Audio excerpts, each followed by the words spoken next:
ಇದು ಕರಾವಳಿಯ ಅದ್ಭುತ ಪ್ರವಾಸಿ ಸ್ಥಳ. ನದಿ ಮತ್ತು ಸಮುದ್ರ ಸಂಗಮವಾಗುವ ಈ ಅಪರೂಪದ ತಾಣದಲ್ಲಿ ನಿತ್ಯ ನೂರಾರು ಪ್ರವಾಸಿಗರು ಇಲ್ಲಿಗೆ ಆಗಮಿಸುತ್ತಾರೆ. ಆದರೆ ಮೂಲಭೂತ ಸೌಕರ್ಯದ ಬಗ್ಗೆ ಮಾತ್ರ ಯಾರೂ ಕೇಳುವಂತೆಯೇ ಇಲ್ಲ.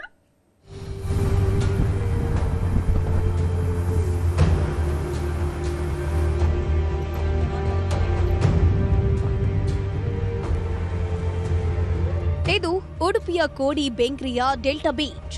ಉಡುಪಿಯಿಂದ ಸುಮಾರು 9 ರಿಂದ 10 ಕಿಲೋಮೀಟರ್ ದೂರದಲ್ಲಿರುವ ಈ ಪ್ರಶಾಂತ ತಾಣ ಸುವರ್ಣ ನದಿ ಮತ್ತು ಅರಬ್ಬಿ ಸಮುದ್ರ ಸಂಧಿಸುವ ವಿಶಿಷ್ಟ ಸ್ಥಳ. 3 ಕಡೆಗಳಿಂದ ನೀರಿನಿಂದ ಆವೃತವಾಗಿರೋ ಈ ಬೀಚ್ ಸೂರ್ಯಾಸ್ತ ವೀಕ್ಷಿಸೋಕೆ ಮತ್ತು ದೋಣಿ ವಿಹಾರಕ್ಕೆ ಪ್ರಸಿದ್ಧ ಸ್ಥಳ.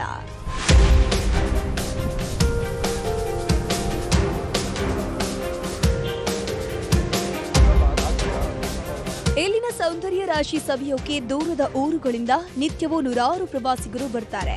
ಆದರೆ ಇಲ್ಲಿ ಮೂಲಭೂತ ಸೌಕರ್ಯಗಳ ಕೊರತೆ ಎದ್ದು ಕಾಣುತ್ತಿದೆ.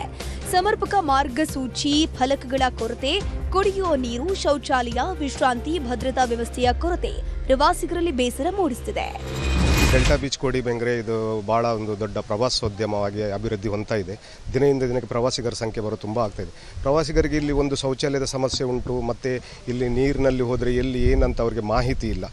ಈಜಾಡಲಿಕ್ಕೆ ಹೋದವ್ರಿಗೆ ಎಲ್ಲಿ ಅಪಾಯ ಉಂಟಂತ ಅವ್ರಿಗೆ ಗೊತ್ತಿರೋದಿಲ್ಲ. ಮತ್ತು ಪಾರ್ಕಿಂಗ್ ಸಮಸ್ಯೆಗಳುಂಟು. ಕೆಲ ದಿನಗಳ ಹಿಂದೆ ಡೆಲ್ಟಾ ಬೀಚ್ ಪ್ರದೇಶದಲ್ಲಿ ಪ್ರವಾಸಿಗರು ಮೃತಪಟ್ಟಿದ್ರು. ಈ ವೇಳೆ ರಕ್ಷಣಾ ವ್ಯವಸ್ಥೆ, ಎಚ್ಚರಿಕೆಯ ಫಲಕಗಳು ಹಾಗೂ ಮುನ್ನೆಚ್ಚರಿಕಾ ಕ್ರಮಗಳ ಕೊರತೆ ಎದ್ದು ಕಾಣ್ತಿತ್ತು. ಆದರೂ ಕೂಡ ಜಿಲ್ಲಾಡಳಿತವಾಗಲಿ ಪ್ರವಾಸೋದ್ಯಮ ಇಲಾಖೆಯಾಗಲಿ ಎಚ್ಚೆತ್ತುಕೊಂಡಿಲ್ಲ. ಏನಿಲ್ಲ, ಏನು ಒಬ್ಬ ಗೈಡೆನ್ಸ್ ಇಲ್ಲ, ಒಬ್ಬ ಯಾರು ಇಲ್ಲ. ಅಲ್ಲಿ ಓದೋನು ಅಷ್ಟೇ. ಈಗ ಹೇಳಿದ್ರು, ಇಲ್ಲೇ ಸ್ಥಳೀಕರು ಅವರು ಹೇಳಿದ್ರು 3 ದಿನದ ಮುಂಚೆ ಶನಿವಾರ ಹಿಂಗೆ ಒಬ್ಬರು ಎಕ್ಸ್ಪೈರ್ ಆದರು ಅಂತ. ನೀರಿಗೆ ಬಿದ್ದು ಅದನ್ನೆಲ್ಲ ಮತ್ತೆ ಯಾರು ಹೊಣೆ ಅದಕ್ಕೀಗ? ಈಗ ನಾವು ಬಂದಿದ್ದು ನಮಗೂ ಏನೋ ಖುಷಿಗೆ ನಾವು ನೀರಿಗೆ ಹೋಗ್ತೀವಿ. ಯಾರು ಏನಾದ್ರು ಹೆಚ್ಚು ಕಮ್ಮಿ ಆದರೆ ಯಾರು ಇದು ಮಾಡ್ತಾರೆ? ಸರ್ಕಾರ ಖಂಡಿತವಾಗ್ಲೂ ಸರ್ಕಾರ ಗಮನ ಕೊಡಲೇಬೇಕು. ದಿನದಿಂದ ದಿನಕ್ಕೆ ಇಲ್ಲಿಗೆ ಬರುವಂತಹ ಪ್ರವಾಸಿಗರ ಸಂಖ್ಯೆ ಜಾಸ್ತಿ ಆಗ್ತಿದೆ. ಆದರೆ ಸುರಕ್ಷತೆ ಅನ್ನೋದು ಮರೀಚಿಕೆಯಾಗಿ ಹೋಗ್ಬಿಟ್ಟಿದೆ.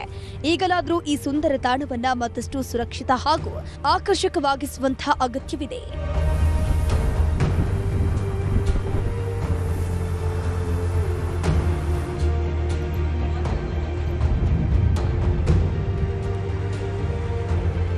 ಗಣೇಶ್ ಸೈಬ್ರಕಟ್ಟೆ, ನ್ಯೂಸ್ 18 ಉಡುಪಿ.